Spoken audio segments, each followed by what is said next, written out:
Nobody wakes up one morning and decides to be an addict, homeless, or incarcerated. There's a long chain of things that lead them to that. Hey, ladies and gentlemen, we're here to talk about economics, politics, foreign policy, veterans issues, reform the criminal justice system, and drug laws. This channel probably will offend you, but most importantly, this is where socialism comes to die. Hey, ladies and gentlemen, we're going to talk about something a little bit different today. It's something that I started the channel saying I was going to go into, but other than one video, I really haven't talked about it a whole lot. And that is it's criminal justice reform, but it's discussing everything that leads to that, which is addiction, homelessness, and incarceration. Before we get started with that, please like, subscribe, let me know in the comments what you think. Please share with your friends and people you think would agree with it. And if you dislike what I have to say, hit dislike. Let me know in the comments what you think. If you want to debate it live on a video, please hit me up either here or on my social media, which appears on the bottom of the screen, as well as in the description of the video.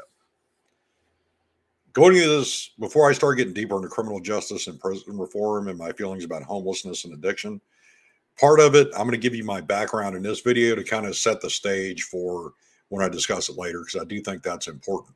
I think there's a lot of academics and well meaning people out there that really don't understand the problems they're discussing when it comes to addiction and homelessness and incarceration because they've never really been affected by any of the three.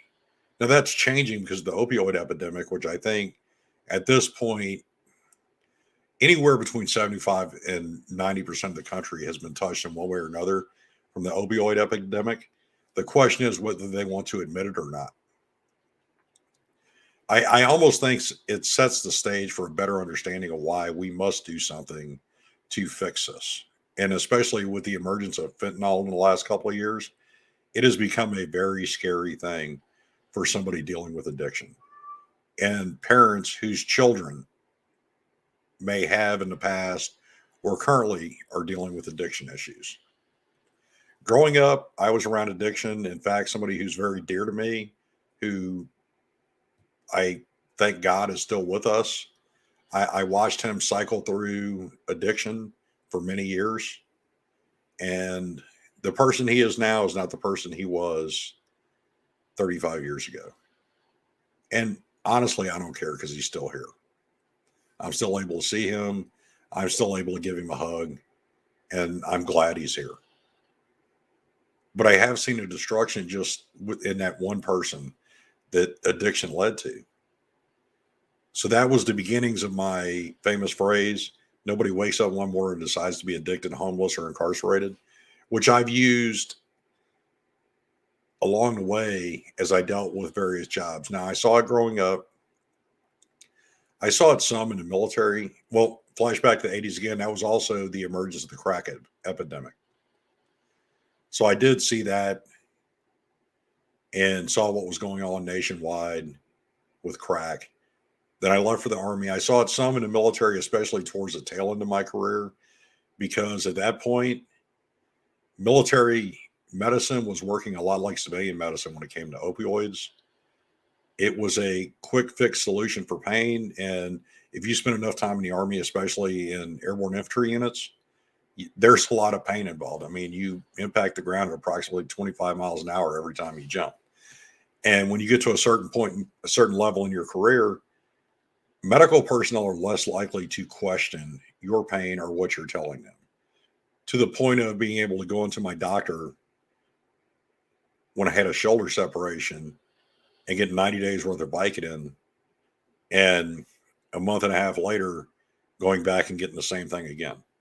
And it really wasn't questioned.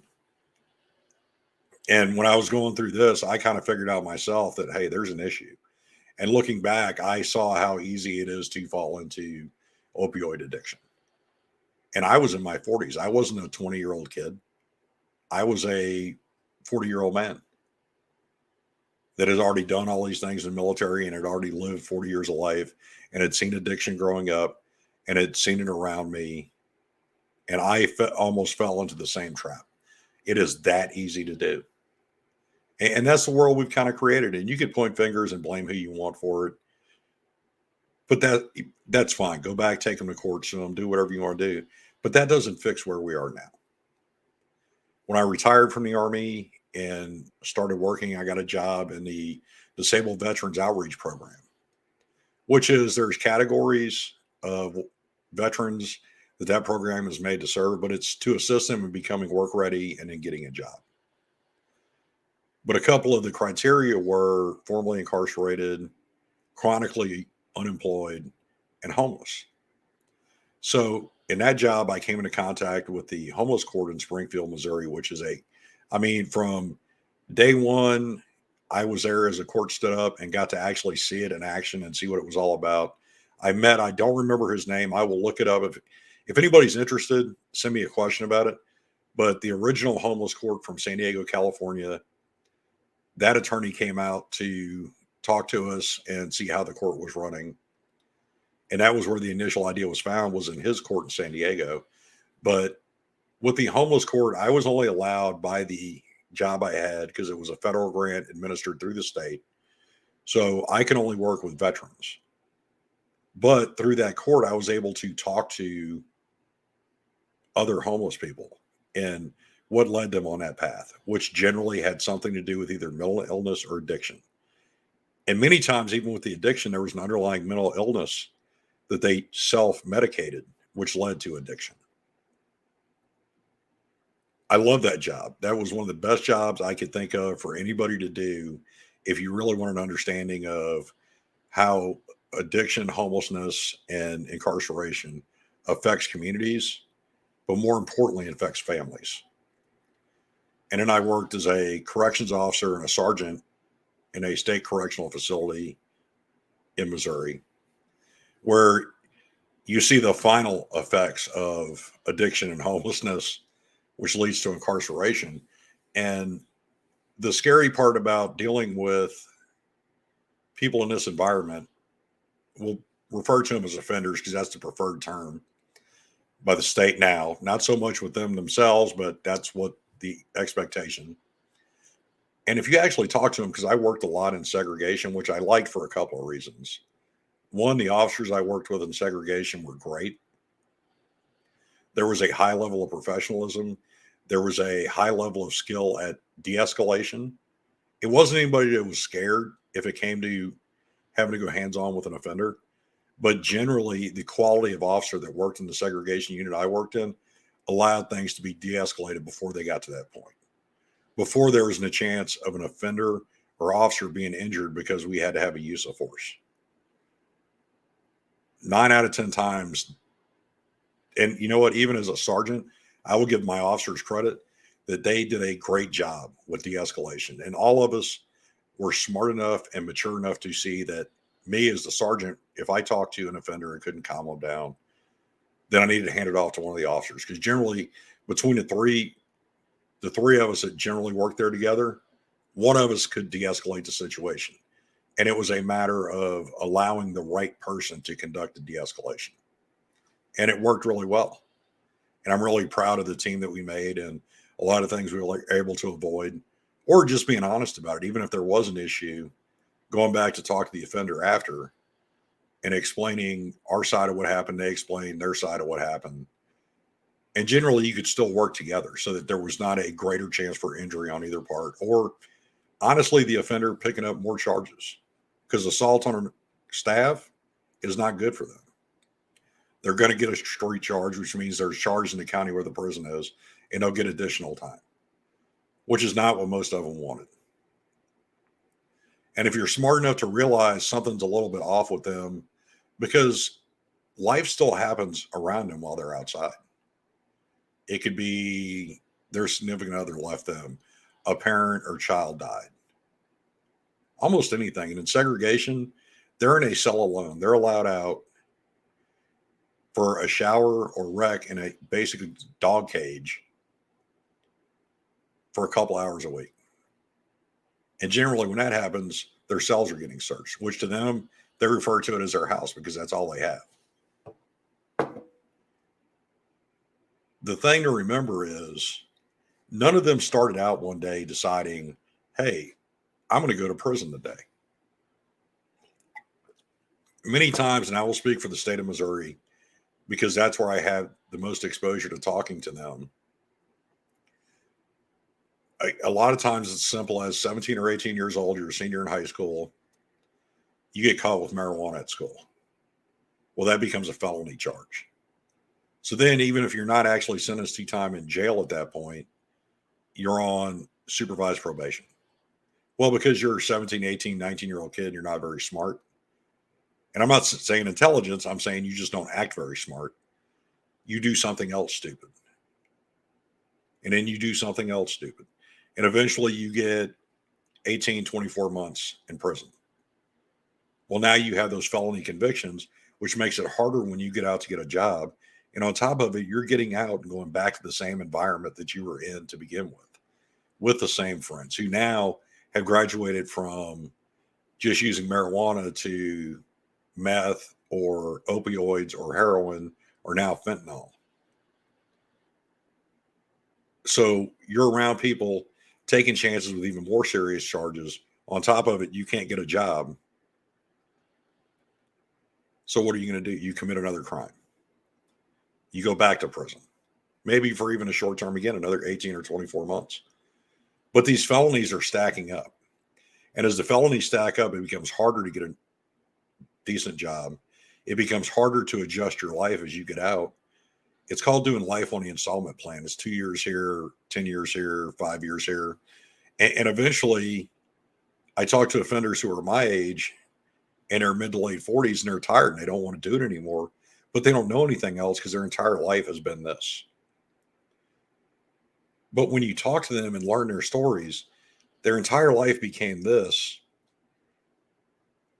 And if you trace back to the root cause, it becomes one of three things: addiction in general, because they just decided to start using because it was fun and it was a party and they became addicted. It's an underlying mental health issue, which is either undiagnosed or they self medicate, which leads them down the path. And the one thing that's coupled through all of this is a horrible education system or even an okay education system with parents that don't care. And because they don't care, then they don't try in school because they don't think anything will come of it. And it leads them down this long path. And no, I'm not saying I have a solution for somebody who's already in their mid 30s and has spent their entire adult life, many have their juvenile life in this process. It's already, I hate to say it, but for some of them, it's almost too late. For some of them, it's almost better for them because they have a roof over their head, they have food, they can get access to drugs at times, but it's somewhat more limited there. Because if you release them, they have nothing. Yes, there's a few programs here and there, but it's very hard. And I know this from doing workforce development. It is very hard in some areas for somebody with this felony conviction to get a job. And the movement to ban the felony box is great. I do agree with it on a job application. The thing is, in our society today with the internet and technology, the Missouri state court system has a site that I can go on to and look up anybody. And if they've been convicted of a crime in Missouri, they'll show up on there. So should there be an expungement process once they've done their time and they've done their parole or probation? Yeah, I think there should be. I think there should be a time limit if they don't reoffend. Say 3 years or 3 years for a misdemeanor or 5 years for a felony. Then we expunge those records. So yes, it may suck for a few years, but they have a goal to stay clean and stay out of trouble at that point. The other part is let's start revamping our education system now. We talk about this and we talk about that. And you got parents in Loudoun County, Virginia, arguing about CRT in schools and what's being taught. And you know what? I'm going to say something to both the parents and the teachers. How about we stop using schools as a political organization and go back to teaching kids how to read, write, and do math? How about STEM is important, but how about we start adding back in literature and art and music, because that's where you learn how to critically think. The arts and philosophy is how you learn to critically think, because that's where you approach gray areas. That's where your mind's allowed to truly expand, because math, algebra, physics, chemistry, they're set formulas that you use to solve problems. So it's very black and white. When you start getting into these classic pursuits, there's gray area. There's your own interpretations, and that's what teaches you to think critically. The way things are headed now, and Missouri is a great example, the largest department in the state of Missouri is corrections. And the famous saying is there's, I want to say 32,000 beds. I don't remember off the top of my head. I didn't look it up because this was not about statistics. And they'll always be filled. And a number outside the walls on probation and parole will keep growing every year, because 98% of the people we lock up end up getting out. So what can we do before this ever starts? And this goes back to, it's akin to fighting a counterinsurgency. It's a multi-generational issue, or it'll take a multi-generational fix, which is something we in the United States don't like. We enjoy quick fixes, and the 1994 crime bill is a great example. We have all these issues with gang and crack. So what we'll do is crack cocaine now has mandatory minimums that are outrageous, and has led to the imprisonment of more people of color than any other point in our history than slavery. And that was signed by our current president, who has done nothing in the last year to affect criminal justice reform. His vice president, the former Attorney General of California, who went against parole for offenders so that they could fight wildland forest fires for $1 an hour, which is a pretty dangerous job if you don't know. And if you are unsure, go back and look at some of the videos of these forest fires in California, and you'll see how dangerous it is. And they were kept in prison for that reason, for $1 an hour. I'm not saying we need to close prisons. I'm not saying there's not people in prison that need to be there for the safety of society. I 100% agree with that. I am saying we need better programs. We need better rehabilitation. And I will be the first one to say, you may have somebody who we send to rehabilitation 3, 4, 5, 6, 7 times before they're ready to change, because you cannot force them to change. They have to be ready to, but we should be willing to provide the funds for that change to happen. Mental health.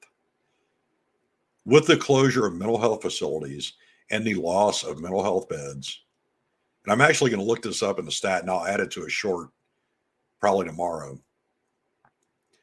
We have created a position where first responders, to include the police and corrections officers, have become the largest mental health source for people suffering in the United States.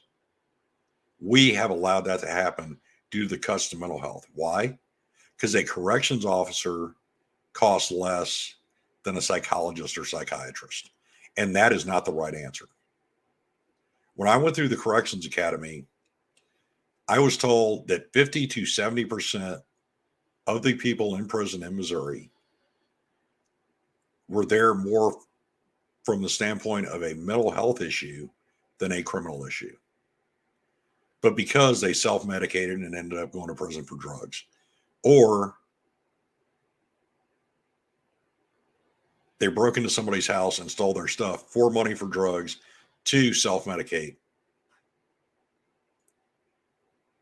or because they were schizophrenic. And I saw this firsthand with 2 different offenders I can think of off the top of my head. They truly did have mental issues that once you saw them on their meds, one had to be force medicated.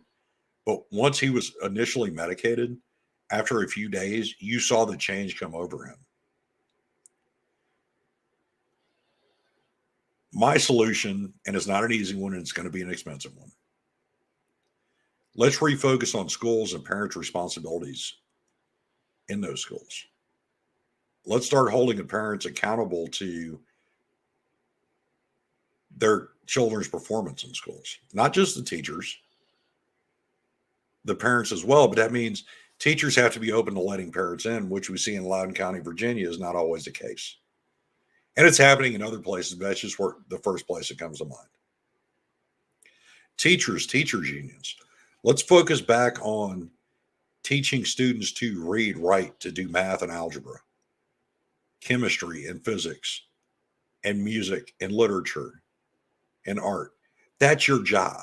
Your job is to teach them this, not to politicize them, not to create social justice warriors. If you teach them these things, they'll make their own choices for the future. And people can hate Donald Trump all you want, but Donald Trump was the first president in my lifetime that truly brought up the issue of the need for drug rehabilitation and mental health reform. And we need it, and we need to fund it. We need to fund that more than we need to fund bridges. If you really want to reduce recidivism and reduce our prison population, those are the three keys to starting to do that. But you also know going into this, that is a 20 to 30 year process and a very expensive process. But in the long run, if they are not incarcerated, if they are not taking up a mental health bed because we've done the right thing for the last 20 to 30 years, how much money do we save? Yes, it is expensive up front. Yes, it will take time.